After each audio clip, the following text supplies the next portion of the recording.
Hi viewers, ನಾನಿವತ್ತು ತುಂಬಾ ಟೇಸ್ಟಿಯಾಗಿರುವಂತಹ ಅವರೆಕಾಳು ಪನ್ನೀರ್ ಕರಿ ರೆಸಿಪಿನ ನಿಮ್ಮೊಟ್ಟಿಗೆ ಶೇರ್ ಮಾಡ್ಕೊಳ್ತಾ ಇದ್ದೀನಿ. ಚಪಾತಿ, ಜೀರಾ ರೈಸು, ರೊಟ್ಟಿಗೆಲ್ಲ ಸೂಪರ್ ಆಗಿರುತ್ತೆ ಅಂತಲೇ ಹೇಳ್ಬೋದು. ಕ್ವಿಕ್ಕಾಗಿ ರೆಡಿ ಮಾಡ್ಕೋಬೋದು. ಹೇಗೆ ಮಾಡೋದು ಅಂತ ನೋಡೋಣ. ಕರುನಾಡ ಕೈ ರುಚಿ ಕ್ರಿಯೇಷನ್ಸ್ಗೆ ಸ್ವಾಗತ. ನಾನಿಲ್ಲಿ ಪನ್ನೀರ್ನ ಕ್ಯೂಬ್ಸ್ ಥರ ಕಟ್ ಮಾಡಿ ನೀರೊಳಗಡೆ ಸೇರಿಸಿಟ್ಕೊಂಡಿದ್ದೀನಿ. ಉಪ್ಪು ನೀರೊಳಗಡೆ ಒಂದು 10 ನಿಮಿಷಗಳ ಕಾಲ ಪನ್ನೀರ್ ಕ್ಯೂಬ್ಸ್ನ ನೆನೆಸ್ಬಿಟ್ಟು ನಂತರ ನಾನು ಒಂದು ಬೌಲ್ಗೆ ತೆಕ್ಕೊಳ್ತಾ ಇದ್ದೀನಿ. 1 ಚಮಚ ರೆಡ್ ಚಿಲ್ಲಿ ಪೌಡರು, 1 ಚಮಚ ಧನಿಯಾ ಪೌಡರು, ಅರ್ಧ ಚಮಚ ಜೀರಿಗೆ ಪುಡಿ, ರುಚಿಗೆ ತಕ್ಕಷ್ಟು ಉಪ್ಪನ್ನು ಸೇರಿಸಿ ನಾವಿಲ್ಲಿ ಚೆನ್ನಾಗಿ ಮಿಕ್ಸ್ ಮಾಡ್ಕೋಬೇಕಾಗುತ್ತೆ. ಮಸಾಲೆ ಅನ್ನೋದು ಪನ್ನೀರ್ಗೆ ಹಿಡಿಬೇಕು. ಆ ರೀತಿಯಲ್ಲಿ ನೀಟಾಗಿ ಮಿಕ್ಸ್ ಮಾಡಿ ಮ್ಯಾರಿನೇಟ್ ಮಾಡಿ ಇಡಬೇಕಾಗುತ್ತೆ. ಒಂದು 10 ನಿಮಿಷ ಈ ರೀತಿ ಮ್ಯಾರಿನೇಟ್ ಮಾಡೋದ್ರಿಂದ ಮಸಾಲೆ ಅನ್ನೋದು ಚೆನ್ನಾಗಿ ಹಿಡಿಯುತ್ತೆ. ಹಾಗೆ ಪಕ್ಕದ ಒಲೆ ಮೇಲೆ ನಾನಿಲ್ಲಿ ಅವರೆಕಾಳನ್ನ ಬೇಯಲಿಕ್ಕೆ ಇಟ್ಕೊಂಡಿದ್ದೆ. ಉಪ್ಪು ಹಾಕಿ ಅವರೆಕಾಳನ್ನ ಬೇಯಿಸ್ಕೋಬೇಕಾಗತ್ತೆ. ನಂತರ ಸ್ಟವ್ ಮೇಲೆ ಒಂದು ಪ್ಯಾನ್ ಇಟ್ಕೊಂಡಿದ್ದೀನಿ. 1 ಚಮಚ ಎಣ್ಣೆ, 1 ಚಮಚ ಬೆಣ್ಣೆಯನ್ನು ಸೇರಿಸ್ಬಿಟ್ಟು ನಾನಿಲ್ಲಿ ಪನ್ನೀರ್ ಕ್ಯೂಬ್ಸ್ನ ಫಸ್ಟು ಫ್ರೈ ಮಾಡ್ಕೊಳ್ತೀನಿ. ಪನ್ನೀರ್ ಕ್ಯೂಬ್ಸ್ನ ಸ್ವಲ್ಪ ಮೇಲ್ಗಡೆ ಲೇಯರೆಲ್ಲ ಕ್ರಿಸ್ಪಿಯಾಗಿ ಬರಬೇಕು, ಅಲ್ಲಿವರೆಗೂ ನೀವಿಲ್ಲಿ ಫ್ರೈ ಮಾಡ್ಕೋಬೇಕಾಗತ್ತೆ.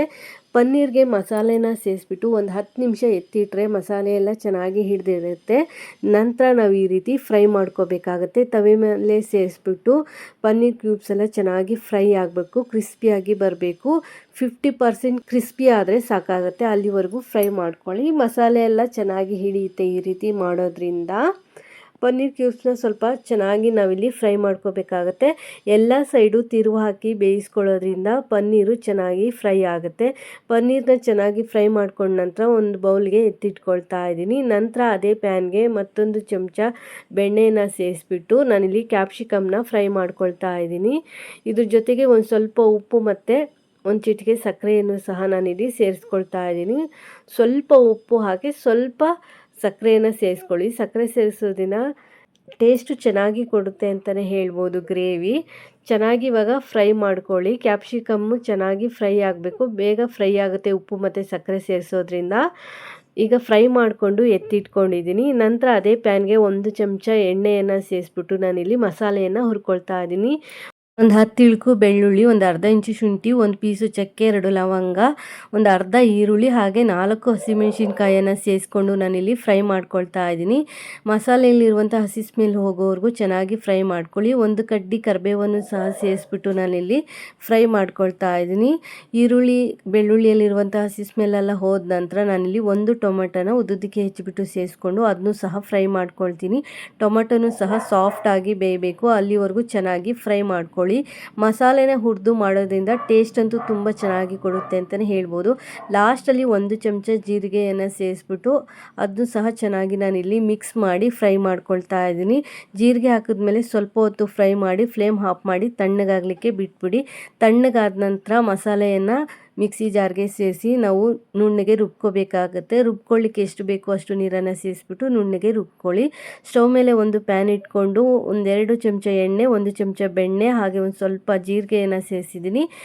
ಈರುಳ್ಳಿನ ಸಣ್ಣದಾಗಿ ಹೆಚ್ಚಿಬಿಟ್ಟು ಸೇರಿಸ್ಬಿಟ್ಟು ನಾನಿಲ್ಲಿ ಫ್ರೈ ಮಾಡ್ಕೊಳ್ತಾ ಇದ್ದೀನಿ. ಸಣ್ಣ ಈರುಳ್ಳಿ ತೊಗೊಂಡ್ರೆ ಸಾಕಾಗುತ್ತೆ, ಅಥವಾ ಅರ್ಧ ಈರುಳ್ಳಿ ತೊಗೊಂಡ್ರೂ ಸಾಕಾಗುತ್ತೆ. ಚೆನ್ನಾಗಿ ಫ್ರೈ ಮಾಡ್ಕೊಳ್ಳಿ. ಫ್ರೈ ಮಾಡ್ಕೊಂಡ ನಂತರ ಈರುಳ್ಳಿ ಎಲ್ಲ ಸ್ವಲ್ಪ ಟ್ರಾನ್ಸ್ಪರೆಂಟ್ ಆದಮೇಲೆ ರುಬ್ಕೊಂಡಿರುವಂಥ ಮಸಾಲೆಯನ್ನು ಹಾಕಿ ಚೆನ್ನಾಗಿ ಮಿಕ್ಸ್ ಮಾಡಿ ಮಸಾಲೆನ ನಾವಿಲ್ಲಿ ಒಂದು 2-3 ನಿಮಿಷಗಳ ಕಾಲ ಚೆನ್ನಾಗಿ ಬೇಯಿಸ್ಕೋಬೇಕಾಗತ್ತೆ. ರುಚಿಗೆ ತಕ್ಕಷ್ಟು ಉಪ್ಪನ್ನು ನಾನಿಲ್ಲಿ ಸೇರಿಸ್ಕೊಳ್ತಾ ಇದ್ದೀನಿ. ಉಪ್ಪು ಸ್ವಲ್ಪ ಕಡಿಮೆನೇ ಸೇರಿಸ್ಕೊಳ್ಳಿ ಸ್ಟಾರ್ಟಿಂಗಲ್ಲಿ. 1/4 ಚಮಚ ಅರಿಶಿನದ ಪುಡಿ, 1 ಚಮಚ ರೆಡ್ ಚಿಲ್ಲಿ ಪೌಡರು, 1 ಚಮಚ ಧನಿಯಾ ಪೌಡರನ್ನು ಸೇರಿಸ್ಬಿಟ್ಟು ಚೆನ್ನಾಗಿ ನಾನಿಲ್ಲಿ ಮಿಕ್ಸ್ ಮಾಡಿ ಫ್ರೈ ಮಾಡ್ಕೊಳ್ತಾ ಇದ್ದೀನಿ. ಮಸಾಲೆಯಲ್ಲಿರುವಂಥ ಹಸಿ ಸ್ಮೆಲ್ ಹೋಗೋವರೆಗೂ ಚೆನ್ನಾಗಿ ಫ್ರೈ ಮಾಡ್ಕೋಬೇಕಾಗತ್ತೆ. ಮಸಾಲೆನ ಒಂದು 3-4 ನಿಮಿಷಗಳ ಕಾಲ ಚೆನ್ನಾಗಿ ಇಲ್ಲಿ ಫ್ರೈ ಮಾಡ್ಕೊಳ್ಳಿ. ಮಸಾಲೆ ಚೆನ್ನಾಗಿ ಫ್ರೈ ಆಗಬೇಕು, ಅಲ್ಲಿವರೆಗೂ ನೀವಿಲ್ಲಿ ಫ್ರೈ ಮಾಡ್ಕೋಬೇಕು. ಮಿಕ್ಸಿ ಜಾರ್ಗೆ ಒಂದು ಸ್ವಲ್ಪ ನೀರನ್ನು ಸೇರಿಸ್ಬಿಟ್ಟು ಆ ನೀರನ್ನು ನಾನಿಲ್ಲಿ ಪ್ಯಾನ್ಗೆ ಸೇರಿಸ್ಕೊಂಡು ಚೆನ್ನಾಗಿ ಮಿಕ್ಸ್ ಮಾಡ್ಕೊಳ್ತಾ ಇದ್ದೀನಿ.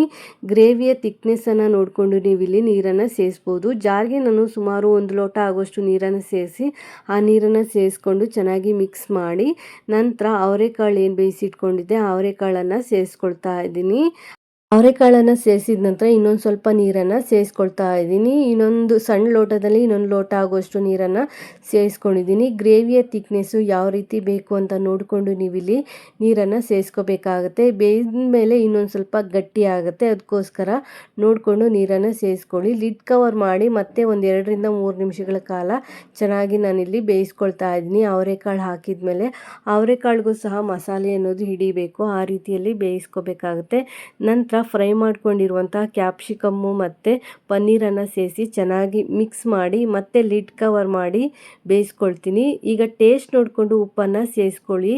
ಆವಾಗಲೇ ಒಂದು ಸ್ವಲ್ಪ ಉಪ್ಪು ಹಾಕ್ಕೊಂಡಿರ್ತೀವಿ, ಹಾಗೆ ಪನ್ನೀರ್ಗೂ ಸಹ ನಾವು ಉಪ್ಪಾಕಿ ಫ್ರೈ ಮಾಡಿರೋದ್ರಿಂದ ಟೇಸ್ಟ್ ನೋಡಿಕೊಂಡು ನಾವು ಉಪ್ಪನ್ನು ಸೇರಿಸ್ಬೇಕಾಗತ್ತೆ. ಉಪ್ಪನ್ನು ಸೇರಿಸಿ ಚೆನ್ನಾಗಿ ಒಂದು 2-3 ನಿಮಿಷಗಳ ಕಾಲ ಚೆನ್ನಾಗಿ ಗ್ರೇವಿಯನ್ನು ಕುದಿಸ್ಕೋಬೇಕು. ಗ್ರೇವಿ ಜೊತೆಗೆ ಪನ್ನೀರು ಸಹ ಚೆನ್ನಾಗಿ ಬೇಯಬೇಕಾಗತ್ತೆ, ಆವಾಗ ಮಸಾಲೆ ಅನ್ನೋದು ಪನ್ನೀರ್ಗೂ ಸಹ ಚೆನ್ನಾಗಿ ಹಿಡಿಯುತ್ತೆ.